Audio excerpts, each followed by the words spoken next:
So the first step is to talk about the running time of an algorithm in terms of the size of the input data.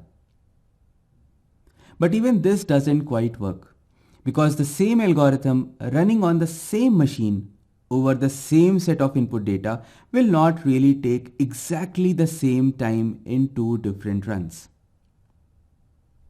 Now, one thing to note here is that an algorithm working over a small number of elements will take lesser time than when it works over a larger number of elements. That is, say if an algorithm takes say 1 millisecond to work with 5 data items, it may take about 2 milliseconds or 4 milliseconds to work with 11 data items. So when we study time complexity of an algorithm, we essentially want to understand or know how the time of an algorithm varies with the size of the input data.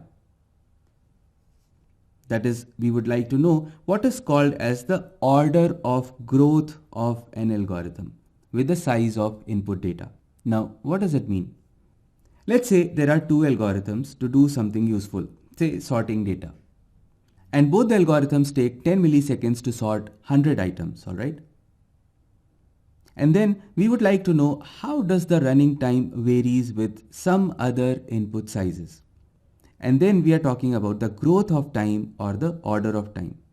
By the way, in actual runs, the time need not be exactly the same as shown. But we are more worried about, well, approximately this is how it should vary. By the way, we are using such small input data sizes, but in reality, when we talk about the order of growth, we usually mean it in terms of very large numbers. But I just use the small numbers so that you can understand the basic idea behind it.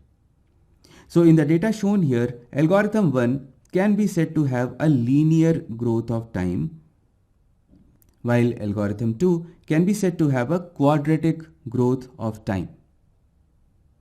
So if we were comparing these two algorithms, or if we had to choose between these two algorithms, we will most likely pick algorithm 1 for our task. So in terms of time complexity, we say that algorithm 1 does better than algorithm 2. By the way, algorithm 2 may do better than algorithm 1 for say 50 data items. But we don't really bother about small data sizes.